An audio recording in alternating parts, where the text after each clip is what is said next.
பிரியமான தேவனுடைய பிள்ளைகளே, ஆண்டவரும் உலக ரட்சகருமாகிய இயேசு கிறிஸ்துவின் நாமத்தினாலே இந்த அதிகால வேளையில் இருதயத்தின் ஆழத்திலிருந்து உங்களுக்கு நல்வாழ்த்துக்கள்.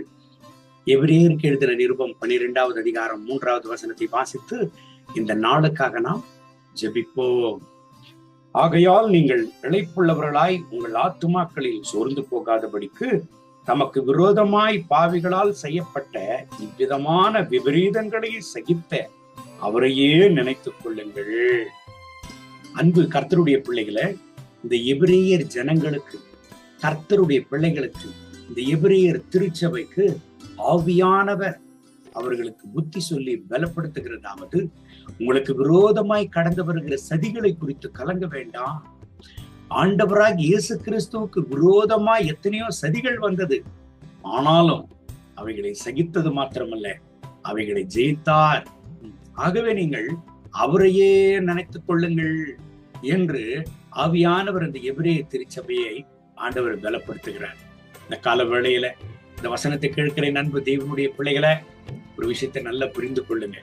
ஆண்டவராக இயேசு கிறிஸ்துவுக்கு விரோதமாய் வராத சதிகள் இல்லை.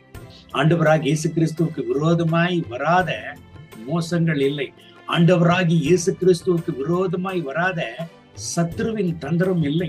ஆண்டவராகி இயேசு கிறிஸ்துவுக்கு விரோதமாய் வராத ஜனங்களின் தந்திரங்கள் இல்லை. அவர் எல்லாவற்றையும் அனுபவித்தார், அவர் எல்லாவற்றையும் சகித்தார். அது மாத்திரமல்ல, எல்லாவற்றையும் அவர் ஜெயித்தார். ஏன்? ஆண்டவராக இயேசு கிறிஸ்துவோடு கூட இருந்த 12 சீடர்களில் ஒருவனாகிய யூதாஸ் காரியத்து அவரை காட்டி கொடுத்தார்.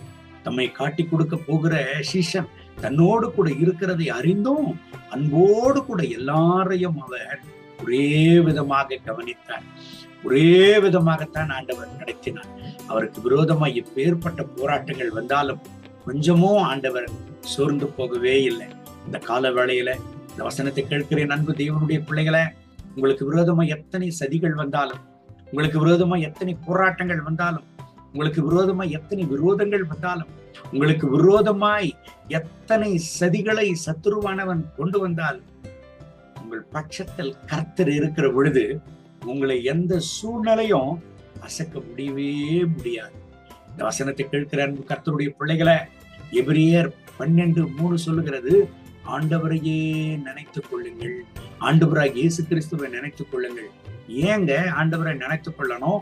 எபிரேயருக்கு எழுதின நிருபம் 2ஆம் அதிகாரம் கடைசி வசனம் சொல்லுகிறது, அவர்தாமே சோதிக்கப்பட்டு பாடப்பட்டபடினாலே சோதிக்கப்படுகிறவர்களுக்கு உதவி செய்ய வல்லவராக இருக்கிறாராம்.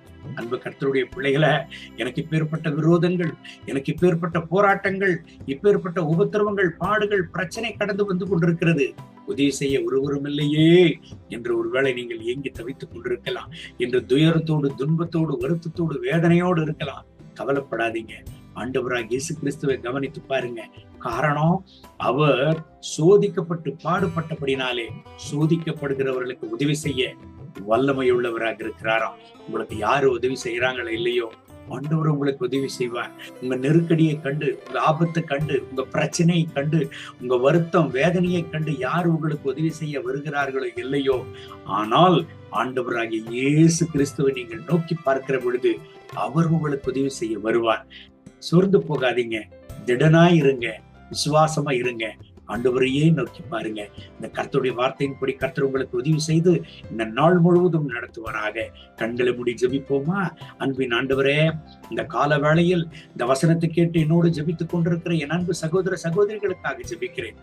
ஆண்டவரே, இவர்களுடைய சூழ்நிலை நிமித்தம் இவர்கள் தனித்து விடப்பட்டவர்களாக இருக்கலாம். இவர்கள் சூழ்நிலைகளை நிமித்தம் இவர்கள் சூழ்ந்து போனவர்களாய், ஐயோ யார் எனக்கு உதவி செய்வார்கள், யார் எனக்கு பக்கபலனா இருப்பார்கள், பக்கத்துணையா இருப்பார்கள், யார் என் சூழ்நிலையை புரிந்து எனக்கு உதவி செய்வார்கள் என்று ஏக்கத்தோடு, கவலையோடு, கண்ணீரோடு யாரெல்லாம் இருக்கிறார்களோ, இப்பொழுதே கர்த்தர் இவர்களுக்கு உதவி செய்யும். இவர்கள் துக்கத்தை சந்தோஷமாக மாற்றும். கர்த்தருடைய மனதுருக்கம் வெளிப்படட்டும். இவர்களுக்கு விரோதமா எத்தனை சத்துருவின் சதிகள் கடந்து வந்தாலும் அவைகளை நின்று இவர்களை நீர் பாதுகாத்துக் கொள்ளும். அவைகளை நின்று இவர்களை தூக்கியிடும். இவர்களுக்கு உதவி செய்யும். உடைய மனதிற்கும் அளவில்லாமல் இவர்கள் வாழ்க்கையில வெளிப்படட்டும். இந்த நாள் முழுவதும் இவர்களை ஆசீர்வதித்து நடத்தும். இவர்கள் தேவைகளை சந்தியும். இவர்களுக்கு உதவி செய்யும். மகிமை, கனம், துதி உமக்கே. இயேசுவின் நாமத்தில் கேட்கிறோம் எங்கள் ஜெபங்களும் நல்ல பிதாவே. ஆமே ஆமே. May God bless you. Have a good day.